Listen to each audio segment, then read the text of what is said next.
जय हिंद। आज हम लोग देखते हैं previous year question 14 number. Already 13 question already कर चुके हैं। जो बच्चा नहीं देखा है तो जाके देख लीजिएगा, ठीक ना। देखिए यहाँ पर दिया हुआ है कि एक पतंग और धरती पर, समझिए ध्यान से, एक पतंग और धरती पर के एक बिंदु के बीच डोरी की लंबाई 90 मीटर है। मतलब सपोज डेट कि मान लीजिए कि यहाँ पर कुछ हाइट पर, एक हाइट पर क्या है कि पतंग यहाँ पर उड़ रहा है। क्या हो रहा है? पतंग उड़ रहा है, ठीक ना। थोड़ा ध्यान दीजिएगा। यहाँ पर क्या है, मान लीजिए कि ए और बी है, ए और बी है। हम बी से क्या करें कि बी से हाइट पर क्या है कि यहाँ पर क्या है, पतंग उड़ रहा है। तो पतंग उड़ रहा है, ध्यान दीजिएगा। एक पतंग और धरती पर के एक बिंदु के बीच डोरी की लंबाई 90 मीटर है। अब देखिए इतना हाइट है, क्या है, हाइट दिया हुआ है। हमको हाइट नहीं पता है कि पतंग जो उड़ रहा है वो कितना हाइट पे उड़ रहा है, ये नहीं पता है। लेकिन हमको ये जरूर पता है कि इसका रस्सी कहाँ पर है। इसका रस्सी यहाँ पर देखिए, इस रस्सी को आपको, इस रस्सी का लंबाई दिया हुआ है। कितना दिया है? इस रस्सी का लंबाई दिया हुआ है 90 मीटर। कितना दिया है? 90 मीटर, जिसको मान लीजिए सी है, ठीक ना। फिर देखिए एक पतंग और धरती पर के एक बिंदु के बीच की डोरी की लंबाई, मतलब यहाँ से बैठ के हम उड़ा रहे हैं। क्या कर रहे हैं? उड़ा रहे हैं। और पतंग वो कहाँ पर है? यहाँ पर हमको पतंग उड़ रहा है, ठीक ना। यहाँ पतंग उड़ रहा है। अब यहाँ पर रस्सी इसका यहाँ कनेक्शन है, मतलब रस्सी यहाँ पकड़े हैं। तो यहाँ पर इसका जो लंबाई है वो लंबाई हमको 90 मीटर दिया हुआ है। यदि यदि डोरी जमीन से यदि डोरी जमीन से थीटा कोण इस प्रकार बनाती है कि tan थीटा बराबर 15/8 आएगा। अब कर रहा है कि यहाँ जमीन से ये डोरी है। क्या है? डोरी है। इसको हम डोरी बोलते हैं। इसको ये डोरी है, रस्सी। रस्सी जो है ना, रस्सी यहाँ पर थीटा डिग्री कोण बना रहा है। कितना? थीटा डिग्री, ठीक है ना। तो कह रहा है कि पतंग की ऊंचाई निकाले। मतलब क्या हुआ कि पतंग की ऊंचाई क्या हुआ, आपको यहाँ पर हो गया। ये आपको यहाँ से लेके यहाँ से यहाँ आपको नहीं पता है, तो इसको हम एच मान लिए। क्या मान लिए? एच मान लिए। अब थोड़ा ध्यान दीजिएगा, यहाँ पर हमको दिया हुआ है, क्या दिया हुआ है, सोल्व करते हैं। हमको दिया हुआ है tan थीटा बराबर 15/8 दिया हुआ है। अगर वैसा होता तो आप जानते हैं कि इसको क्या बोलते हैं, लंब बोलते हैं। ये आपको आधार हो गया। तो हम बोलेंगे कि बाबू थीटा का सामने वाला का लंब बोलते हैं, तो एच हमको डायरेक्ट लिख देंगे 15। देखिए ऐसा होता तो हमको बहुत आसान हो जाता, लेकिन ऐसा है नहीं, ठीक है। कोई भी चीज अगर कहीं ना कहीं 15/8 दिया है, इसका मतलब अनुपात में है। क्या है? अनुपात में है। तो हम इसको क्या मान लेते हैं, हम इसको मान लेते हैं के मान लेते हैं। क्या मान लेते हैं? के मान लीजिए, या आपको ये भी मान सकते हैं, कुछ भी मान सकते हैं, ठीक ना। अब देखिए के मान लिए, तो यहाँ पर देख रहे हैं कि अब क्या होगा। आपको पता है कि ऊपर वाला क्या बोलते हैं, लंब बोलते हैं, परपेंडिकुलर, और नीचे को बोलते हैं आधार, ठीक ना। बेस बोलते हैं। क्या बोलते हैं? बेस बोलते हैं। इसको हम पी से डिनोट करते हैं और इसको बी से, ठीक ना। तो आप देख रहे हैं कि हमको अब लंबाई कितना हो गया, लंबाई कितना हो गया, लंब। तो यहाँ 15 गुने के, तो कितना हो गया, 15 के हो गया, ठीक ना। अब देखिए अब आधार कितना हो गया, आधार आधार अब देख रहे हैं यहाँ पर 8 है तो 8 हो गया, यहाँ पर के है तो के हो गया, ठीक। और आपको पता है कि लंब कौन है, लंब मतलब ये देखिए थीटा के सामने वाला क्या बोलते हैं, लंब बोलते हैं। इसका मतलब ये आपको 15 के दे दिया। क्या दे दिया? 15 के, ठीक है। और देखिए आधार, आधार का मतलब नीचे वाला, ये आपको हो गया 8 के। कितना हो गया? 8 के हो गया, ठीक है। अब देखिए अब आप जानते हैं कि ये आपको लंब हो गया, ये आपको आधार हो गया। तो हमेशा समकोण यहाँ बनता है। क्या बनता है? समकोण। 90 डिग्री के सामने वाला क्या बोलते हैं, कर्ण बोलते हैं। क्या बोलते हैं? कर्ण बोलते हैं, ठीक है। अब देखिए तो हम लोग यहाँ पाइथागोरस प्रमेय से चलते हैं। त्रिभुज किसमें, ए बी सी में।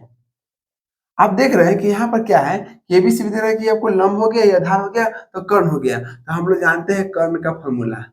कर्ण बराबर क्या होता है, रूट अंडर, है ना, लंब स्क्वायर। लंब कौन है जी, 15 के, 15 के स्क्वायर, 15 के स्क्वायर प्लस आधार कितना है, 8 के स्क्वायर। अब देखिए कर्ण कितना दिया है, कर्ण आपको देख रहे हैं यहाँ पर 90 दिया हुआ है। कितना दिया है? 90। अभी ये स्क्वायर, यहाँ जो रूट है तो रूट इधर आएगा तो क्या होगा, स्क्वायर हो जाएगा, ठीक। अब देखिए 15 के 2 बार करेंगे तो 225 आ जाएगा। के 2 बार करेंगे तो के स्क्वायर हो जाएगा, प्लस 8 के 2 बार करेंगे तो 8 64, के 2 बार करेंगे तो के स्क्वायर आ गया। आप देख रहे हैं कि 90 के हम 2 बार करेंगे तो कितना हुआ, 9 9 81, 81 और 2 जीरो हो गया, 81 100 हो गया। ठीक, अब देखिए यहाँ भी के स्क्वायर है, यहाँ भी के स्क्वायर, तो के स्क्वायर हम यहाँ पर कॉमन ले लेंगे, ठीक ना, तो कितना बच गया 225 प्लस यहाँ कितना हो गया 64। अब देखिएगा 8100 बराबर के स्क्वायर हो गया। अब दोनों को जोड़ दीजिए, देखिए के स्क्वायर बाद में लिखते हैं, पहले जोड़िए इसको, 5 और 4 कितना हो गया 9, 6 2 कितना हो गया 8 और 2 के 2 हो गया 2 और यहाँ हो गया के स्क्वायर, क्या हो गया के स्क्वायर। अब आप देख रहे हैं, देखिए आंसर, अब यहाँ देखिए, अगर मान लीजिए सपोज 2 ऑप्शन है, एक ऑप्शन है कि इसको इसको काट दीजिए, ठीक है, और नहीं कटेगा तो वही काम कीजिए, आप इसको स्क्वायर हटावे मत कीजिए, आसान तरीके से, अगर इसको काटना है तो काट दीजिए और नहीं के देखिए ध्यान दीजिएगा। अब यहाँ पे यहाँ के स्क्वायर है, क्या हो गया के स्क्वायर है, तो के स्क्वायर में कितना हो गया 8100 पहले है, 81 से ऊपर में है और नीचे देखिए के स्क्वायर के साथ क्या है गुना में है, क्या गुना में, तो यहाँ आपको भाग में आ जाएगा, क्या आएगा भाग में। और हम जानते हैं कि यहाँ के स्क्वायर है तो स्क्वायर हटता है तो रूट आ जाता है, क्या होता है और रूट आ जाता है 289, ठीक ना। और 8100 के हम देख रहे हैं कि 90 के 2 बार किए थे, इसका मतलब 8100 के मतलब क्या 90 गुने 90, ठीक है। और 289 कितना का आता है 289, आप देख लीजिएगा यहाँ पे देखिए 17 गुना कर दीजिए, देखिए 749 के 9 हाथ में 4 तो 7 4 11 हो गया, 1 से 7 हो गया और 1 से 1 हो गया, तो आप देख रहे हैं कि यहाँ पे 289 आ गया, कितना के 17 गुने 17, इसका मतलब 17 गुने 17, एकदम आपको बेसिक से बता रहे हैं। आपको मान लीजिए कुछ नहीं आता है, ठीक ना, वही बता, देखिए अब आप यहाँ देख रहे हैं कि यहाँ रूट क्या कहता है, रूट कहता है कि 2 को 90 में से 1 को 90 निकाल लीजिए, 2 को 17 में से 1 को 17 निकाल लीजिए। अब देख रहे हैं कि के वैल्यू कितना आ गया 90/17, क्या आ गया 90/17। अब थोड़ा ध्यान दीजिएगा, हमको निकालना क्या है एच चाहिए, क्या एच, और एच देखते हैं कि एच किसके बराबर है 15 के बराबर है, एच कितना है 15 के बराबर है, ठीक है, तो 15 हो गया। के वैल्यू कितना है, के वैल्यू 90/17 है, 90/17 है, ठीक ना, तो आप इसको गुना कर दीजिए, ये आपको हो जाएगा आंसर, ठीक है ना।